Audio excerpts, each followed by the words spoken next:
Agora 4 horas 11 minutos, vamos continuar falando da transição? Vamos para Brasília agora, porque Túlio Amancio já está na linha para nos trazer informações a respeito da PEC de transição. Esse é, na verdade, um dos nossos assuntos aqui, né, Túlio? Boa tarde, bem-vindo.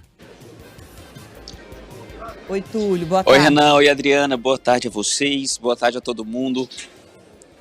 Fala pra gente, essa PEC da transição tá encantada ou vai hoje? Porque os petistas agora estão dizendo ou é hoje ou não vai ser mais, né? Exatamente, como a gente diz lá em Minas, os petistas estão dizendo ou vai ou racha. É desse jeito que está sendo tratado esse assunto hoje aqui. Eles não querem que essa história vá para a semana que vem, mas falta convencer Arthur Lira, que é quem tem nas mãos os votos necessários para a aprovação dessa proposta de emenda à Constituição. Qual que é a discussão de momento? O Elmar Nascimento, ele é o relator dessa PEC aqui na Câmara dos Deputados, deputado da Bahia, do União Brasil. Ele está se reunindo agora com diversos deputados, tentando buscar voto, mas paralelamente a isso, o Lira está querendo mais coisas do PT para conseguir garantir os deputados que ele tem com ele. O Lira ele tem uma base muito fiel, que vai de 120 a 180 deputados, depende da conta aí de quem faz, mas que para onde Lira aponta, esses deputados vão.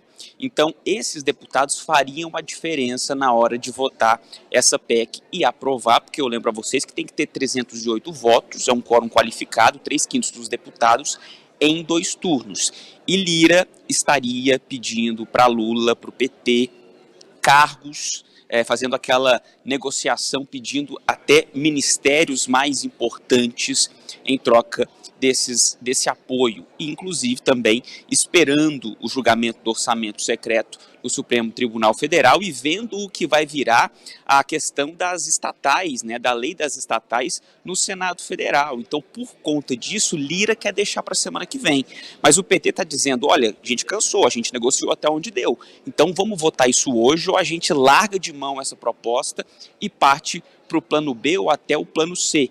Mas resta saber até quanto de blefe tem nessa proposta aí do PT de deixar isso para lá. Afinal de contas, eles precisam muito de Lira no ano que vem e o PT deixando isso de lado, ele estaria colocando também em jogo, segundo alguns integrantes do PT com quem eu conversei agora há pouco, o apoio a Lira à reeleição na próxima legislatura, no próximo mandato. Então, o Lira também precisa do PT. É uma questão enroscada, mas que pelo menos a vontade do PT é que isso seja resolvido hoje, viu, gente? O Lira precisa do PT para ter os votos do PT e dos partidos aliados para se tornar novamente presidente da Câmara, para permanecer no cargo. Mas para botar a PEC da transição em votação hoje, precisa de 308 votos. Se não tiver 308 votos, não passa. Então, se tiver blefe, tem blefe dos dois lados, muito possivelmente. E o que está em jogo, como você disse, é a negociação de cargo, de ministério. O Ministério da Saúde é um dos ministérios citados como um desejo ali do Centrão. E a figura de Simone Tebet, que é uma dívida de Lula com a Simone Tebet, que foi cotada, que interessa a ela o Ministério do Desenvolvimento Social, mas é outra composição difícil. Porque esse é o ministério que vai, enfim, administrar o Bolsa Família, que é o carro-chefe da administração petista. E o MDB, que não aceitava a Simone na cota dele, agora parece que pode aceitar. Ou seja, como é que estão as negociações para Tebet virar ministra?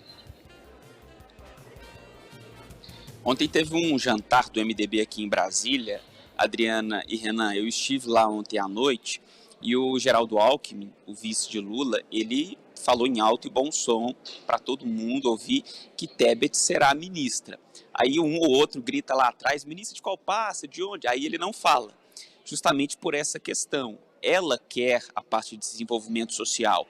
Tem gente dizendo que Lula prometeu a ela a pasta de desenvolvimento social, mas Gleisi Hoffmann, outros nomes do PT, não gostam dessa ideia de Tebet nesta pasta tão importante, que cuida do Bolsa Família, que pode dar um protagonismo a ela. Então, por conta disso, esse anúncio também que ia acontecer essa semana de Lula, de ministras, né, porque ele iria anunciar 5 ministras, uma delas Simone Tebet. Isso ficou para depois, só por causa de Tebet, justamente por ainda não estar definido se ele vai ou não colocar a Simone Tebet nesta pasta, como teria prometido e como ela quer. Caso isso não ocorra, o PT estuda colocá-la em outra pasta, mas resta saber se ela teria interesse nisso. Lembrando que Simone Tebet, ela está em final de mandato como senadora, ela fez o último discurso dela se despedindo ontem no Senado Federal, recebeu até uma homenagem, e ela vai ficar sem mandato. Então, ela quer se manter na disputa política, ela quer se manter nos holofotes, até porque ela tem outras pretensões também futuras ainda na política. Ô Túlio, para a gente encerrar a nossa conversa aqui, tem um assunto muito importante e que respinga no governo, nas indicações de Lula, né, nesse novo governo, que é a indicação de Aloysio Mercadante para o BNDES, que é a lei das estatais, né? Passou bem pela Câmara, mas como é que está a análise no Senado da lei das estatais, dessa flexibilização da lei? Renan, estava até na possibilidade de ser votado hoje no Senado, mas eu conversei com o Carlos Portinho, que é o líder do governo no Senado, do governo atual, líder do governo Bolsonaro. Ele me disse o seguinte: olha, eu estava conversando com outros líderes, o Rodrigo Pacheco também não vai conseguir colocar isso, porque a resistência no Senado está grande, diferentemente do que rolou aqui na Câmara, foi aprovada a toque de caixa. No Senado Federal vai ter que passar pelas comissões, começando pela Comissão de Constituição e Justiça, a CCJ.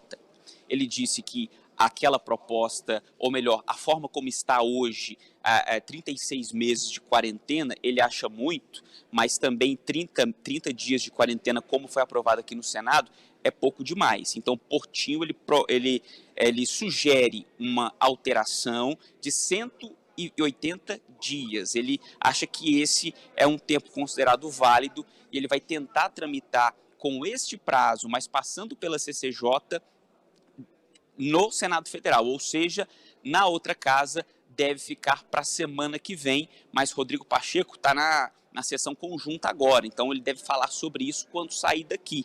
Então todo mundo vai ficar rodeando Rodrigo Pacheco para saber se de fato isso será votado agora, como o governo Lula quer, ou vai ficar a partir de fevereiro de 2023. Estamos de olho nisso também. Certo, Túlio, obrigada demais. Conexão muito boa. Já deu um apanhado geral de tudo que está acontecendo em Brasília. Agora falta só decidir tudo. Se dependesse do Túlio, já decidia mais rápido. Obrigada.